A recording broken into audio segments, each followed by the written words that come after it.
इस देश को आजादी चाहिए, बीजेपी से आजादी चाहिए, नरेंद्र मोदी से आजादी चाहिए, चाहिए। बहुत हुआ महंगाई की मार, अब की बार कुत्तों की सरकार, बड़ी सरकार चल रही है और मोदी कह रहा है देश का विकास हो रहा है, तो क्या बंगाल के लोगों को नहीं पता? सरकार अपना काम धाम छोड़ के, सारे प्रदेशों के मुख्यमंत्री अपना काम धाम छोड़ के सारे बंगाल में ही पड़े।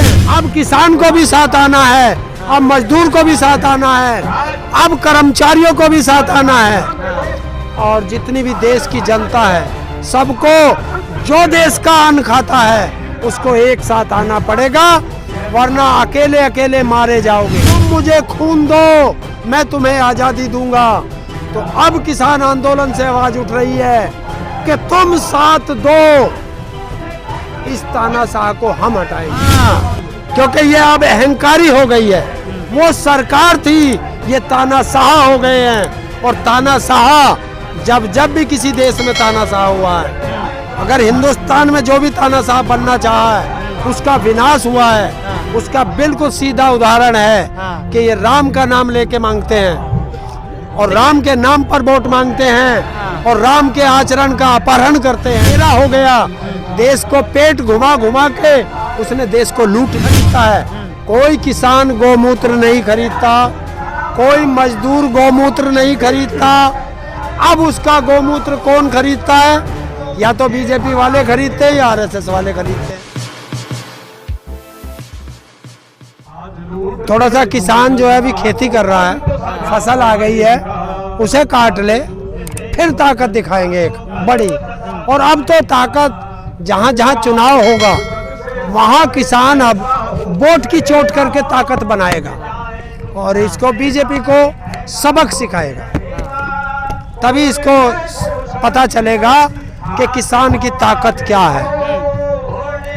लेकिन जिस तरह से मतलब माहौल बनाया जा रहा है, वो कह रहे हैं कि सब बंगाल में घूम रहे हैं, यहाँ तो बस कम हो रहे हैं। कौन बंगाल में? तो कुछ थोड़े लोग गए हैं जो वहाँ पे प्रचार कर रहे हैं, किसानों को समझा रहे हैं कि आपको भी एमएसपी मांगो।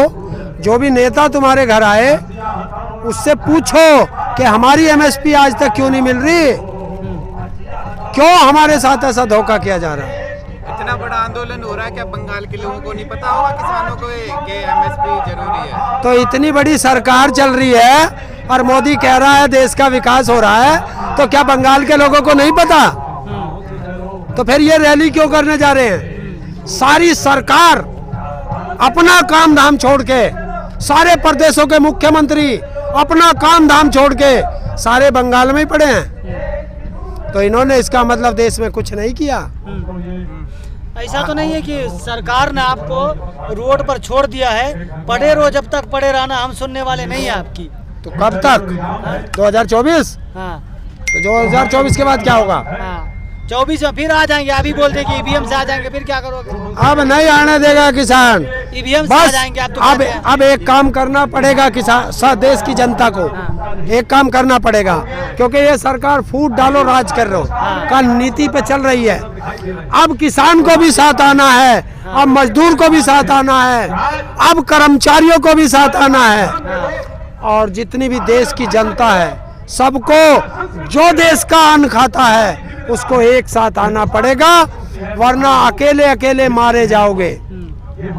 ये स्टूडेंट को अलग मार रही है, रेलवे के कर्मचारियों को अलग मार रही है, LIC वालों को अलग मार रही है, ONGC वालों को अलग मार रही है।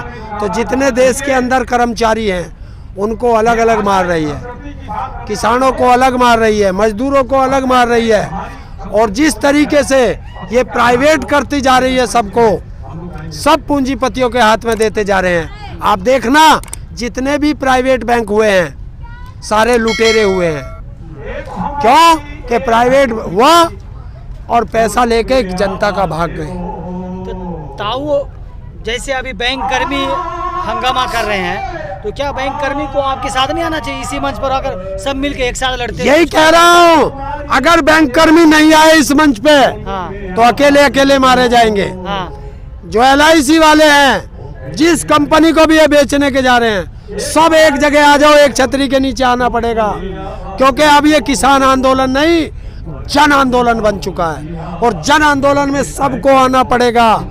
और जिस तरीके से सुभाष चंद्र बोस जी ने देश में एक नारा दिया था आज़ादी के समय कि तुम मुझे खून दो मैं तुम्हें आज़ादी दूंगा, तो अब किसान आंदोलन से आवाज उठ रही है कि तुम साथ दो, इस तानाशाह को हम हटाएंगे। लेकिन आपको जो है अब जो नारा अभी आपने दिया, जो बोला नारा की बात, लेकिन खून तो आप किसानों का हो चुका, 250 किसान मर गए, आप कहते हैं शहीद हो गए, लेकिन सरकार को कुछ फर्क नहीं पड़ा। आज तक आपके लिए एक शब्द नहीं कहा कि यहाँ से इतने लोग मर गए हैं, फिर भी आप 24 तक इंतजार कर रहे हैं कि सरकार बात मान जाएगी। देखिए, जब हमारे देश आज़ादी की लड़ाई लड़ रहा था, हमारे कितने लाखों से ज्यादा देशवासी शहीद हुए थे। अगर वहाँ भी हम ये सोच लेते कि जलियांवाले बाग में हमारे हजारों शहीद हो गए, भाई कुछ नहीं होगा, तो ये देश आज़ाद नहीं होता।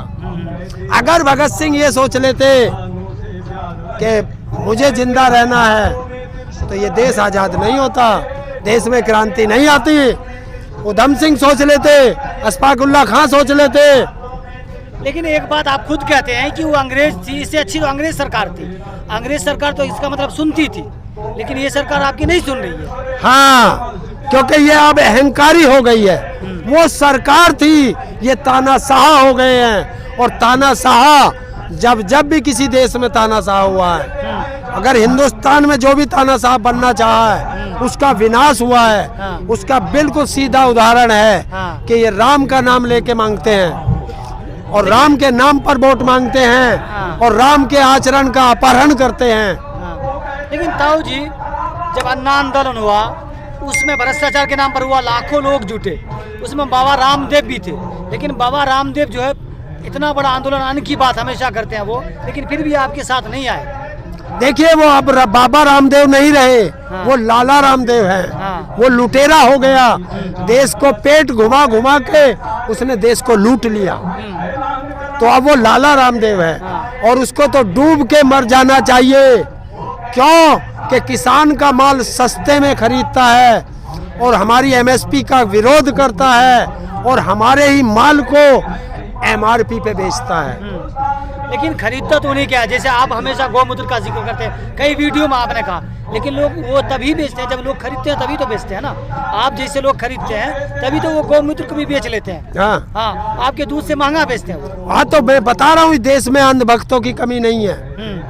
कौन खरीदता है? कोई किसान गौमूत्र नहीं खरीदता, कोई मजदूर गौमूत्र नहीं खरीदता। अब उसका गौमूत्र कौन खरीदता है? या तो बीजेपी वाले खरीदते हैं या आरएसएस वाले खरीदते हैं। जैसे आप कह रहे थे कि आजाद कराने की बात कर रहे हैं, तो लेकिन देश तो पहले से ही आजाद है। नहीं है, देश आजाद नहीं है। अगर आजाद होता देश, मुझे बताइए, अगर देश आजाद होता तो इस किसान को सड़क पे नहीं पड़ना पड़ता। अच्छा, एक नारा जो लगा था, मनुवाद से आज़ादी, भुखमरी से आज़ादी, बेरोजगारी से आज़ादी, जिसमें बात आई थी पाकिस्तान का नारा दिया गया था, क्या वो नारा सही था? देखिए, मैं फिर कहता हूँ, इस देश को आज़ादी चाहिए, बीजेपी से आज़ादी चाहिए, नरेंद्र मोदी से आज़ादी चाहिए, चाहिए आज़ादी, भुखमरी से नहीं चाहिए। अरे मैं तो वो तो सबसे पहले आएगा। तो आप दो लोगों की बात देखिए, सिर्फ आपको बीजेपी से दुश्मनी क्यों है? क्योंकि अभी आपने फिर बीजेपी का नाम लिया। अब मैं बता रहा हूँ ना, क्यों दुश्मन आ गई है। किसानों के लिए फांसी का बिल, गरीब मजदूरों के लिए महंगाई, देश की जनता के लिए महंगाई। ये कहते थे बहुत हुआ महंगाई की मार, अब की बार कुत्तों की सरकार। तो कुत्तों की सरकार बनाई। इसका मतलब है कि कुत्तों की सरकार के नेतृत्व में हम रह रहे हैं।